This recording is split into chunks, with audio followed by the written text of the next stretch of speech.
जय श्री कृष्णा दोस्तों, कैसे हैं आप सब। इस वीडियो में आप जानेंगे बच बारस गोवत्स द्वादशी व्रत कब मनाया जाएगा, उसका महत्व, उसमें क्या करें क्या ना करें और उसके बारे में, और साथ ही हम आपको उसकी कथा के बारे में बताएंगे। तो वीडियो को अंत तक ज़रूर देखिए। वत्स द्वादशी यानी कि बच बारस हर साल भाद्रपद मास की कृष्ण पक्ष की द्वादशी को मनाया जाता है। इस वर्ष बच बारस 23 अगस्त 2022 मंगलवार को यानी आज ही है। परंतु जो निम्बार्क संप्रदाय से दीक्षित हैं उनका आज एकादशी व्रत रहेगा, अतः वे कल यानी बुधवार को बच बारस मनाएंगे। प्रदोष व्रत बुधवार को ही रहेगा।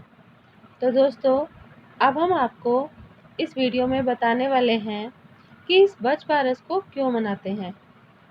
यह व्रत मूल रूप से माताएं अपनी संतान की दीर्घायु और कुशलता के लिए रखती हैं।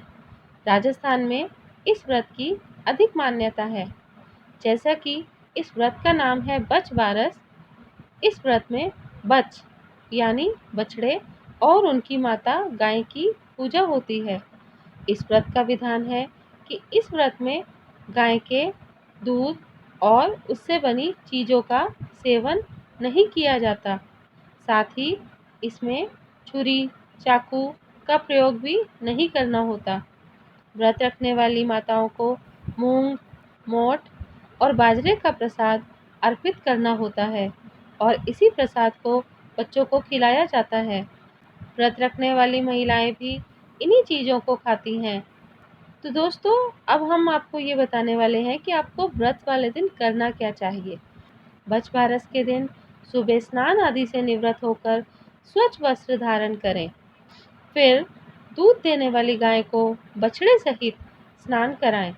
फिर उनको नया वस्त्र चढ़ाते हुए पुष्प अर्पित करें, यानी कि फूल चढ़ाएं और तिलक लगाएं। उनके माथे पे लाल कुमकुम से तिलक लगाएं। कुछ स्थानों पर लोग गाय के सींगों को सजाते हैं और तांबे के पात्र में इत्र, अक्षत, तिल, जल तथा फूलों को मिलाकर गौ का प्रक्षालन करते हैं। गौ माता के पैरों में लगी मिट्टी से अपने माथे पर तिलक लगाएं। इस दिन पूजा के बाद गाय को उड़द से बना भोजन कराएं। मोठ बाजरा पर रुपया रखकर अपनी सास को दें। गौ माता का पूजन करने के बाद बच बारस की कथा सुने। सारा दिन व्रत करके गोधूली में गौ माता की आरती करें, उसके बाद ही भोजन करें। तो दोस्तों, हमने आपको पहले भी वीडियो में बताया है कि बच बारस इस साल आज ही यानी कि 23 अगस्त को मनाया जा रहा है।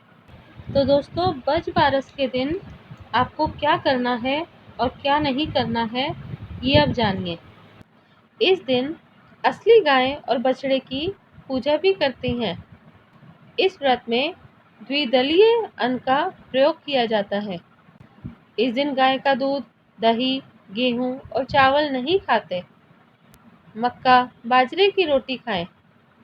इस दिन अंकुरित मोठ, मूंग तथा चने आदि को भोजन में उपयोग किया जाता है और इन्हीं से बना प्रसाद चढ़ाया जाता है। और एक बात ये भी ध्यान रखें, इस दिन चाकू द्वारा काटा गया कोई भी पदार्थ खाना वर्जित होता है। बच बारस का पर्व प्रतिवर्ष जन्माष्टमी के 4 दिन पश्चात यानी भाद्रपद माह में कृष्ण पक्ष की द्वादशी तिथि को मनाया जाता है। इस दिन गाय और बछड़े की पूजा करने से सभी देवताओं का आशीर्वाद मिल जाता है। इस पर्व को गोवत्स द्वादशी के नाम से भी जाना जाता है। पुत्र की दीर्घायु की कामना से माताएं इस व्रत को रखती हैं और इस व्रत की कथा सुनती हैं अथवा पढ़ती हैं। ऐसी मान्यता है कि बच बारस की कथा सुनने अथवा पढ़ने के बिना व्रत का फल नहीं मिलता। तो आइए जानते हैं इस व्रत की कहानी के बारे में। तो दोस्तों, अब हम आपको सुनाने वाले हैं बच बारस व्रत की कथा। ध्यानपूर्वक सुनिए। सुनने से सबकी मनोकामनाएं पूर्ण होंगी बहुत समय पहले की बात है।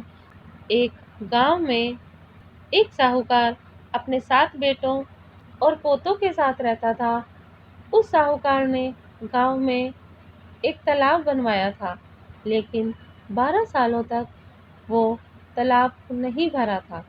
तालाब नहीं भरने का कारण पूछने के लिए उसने पंडितों को बुलाया। पंडितों ने कहा कि इसमें पानी तभी भरेगा जब तुम या तो अपने बड़े बेटे या अपने बड़े पोते की बलि दोगे। तब साहूकार ने अपनी बड़ी बहू को पीहर भेज दिया और पीछे से अपने बड़े पोते की बलि दे दी। इतने में गरजते बरसते बादल आए और तालाब पूरा भर गया। इसके बाद बच बारस आई तो सभी ने कहा, अपना तालाब पूरा भर गया है, इसकी पूजा करने चलो। साहूकार अपने परिवार के साथ तालाब की पूजा करने गया। वह दासी से बोल गया था कि गेहूला को पका लेना। गेहूला से तात्पर्य गेहूं के धान से है। दासी समझ नहीं पाई। दरअसल गेहूला गाय के बछड़े का नाम था। उसने गेहूला को ही पका लिया। बड़े बेटे की पत्नी भी पीहर से तालाब पूजने आ गई थी। तालाब पूजने के बाद वह अपने बच्चों से प्यार करने लगी। तभी उसने बड़े बेटे के बारे में पूछा। तभी तालाब में से मिट्टी में लिपटा हुआ उसका बड़ा बेटा निकला और बोला कि माँ, मुझे भी प्यार करो। तब सास बहू एक दूसरे को देखने लगी। सास ने बहू को बलि देने वाली सारी बात बता दी। फिर सास ने कहा कि बच पारस माता ने हमारी लाज रख ली और हमारा बच्चा वापस दे दिया। तालाब की पूजा करने के बाद जब वह वापस घर लौट रहे थे, उन्होंने देखा बछड़ा नहीं था। साहूकार ने दासी से पूछा कि बछड़ा कहाँ है? तो दासी ने कहा, आपने ही तो उसे पकाने को कहा था। साहूकार ने कहा कि एक पाप तो अभी उतरा ही है, तुमने दूसरा पाप कर दिया। साहूकार ने पका हुआ बछड़ा मिट्टी में दबा दिया। शाम को गाय वापस लौटी तो वह अपने बछड़े को ढूंढने लगी, फिर मिट्टी खोदने लगी। तभी मिट्टी में से बछड़ा निकल गया। साहूकार को पता चला तो वह भी बछड़े को देखने गया। उसने देखा कि बछड़ा गाय का दूध पीने में व्यस्त था। तब साहूकार ने पूरे गांव में ये बात फैलाई कि हर बेटे की माँ को बचबारस का व्रत करना चाहिए और तालाब पूजना चाहिए। हे बचबारस माता, जैसा साहूकार की बहू को दिया वैसा हमें भी देना। कहानी कहते सुनते ही सभी की मनोकामना पूर्ण करना। तो दोस्तों, ये थी बचबारस माता की व्रत कथा। बचबारस माता आप सभी की मनोकामनाएं पूर्ण करें और सभी के पुत्रों की आयु दीर्घायु करें। जो भी इस व्रत को करते हैं उन सभी की संतानों को दीर्घायु प्रदान करें। जय श्री कृष्ण दोस्तों। तो दोस्तों, पूरा वीडियो सुनने के लिए बहुत बहुत धन्यवाद आपका। अगर आपने अभी तक हमारे चैनल को सब्सक्राइब नहीं किया है तो चैनल को सब्सक्राइब कर लीजिए और बेल आइकन को प्रेस कीजिए ताकि आपको ऐसे ही नए वीडियोस तुरंत ही मिल जाएं। मिलते हैं नए वीडियो में, तब तक के लिए बहुत बहुत धन्यवाद।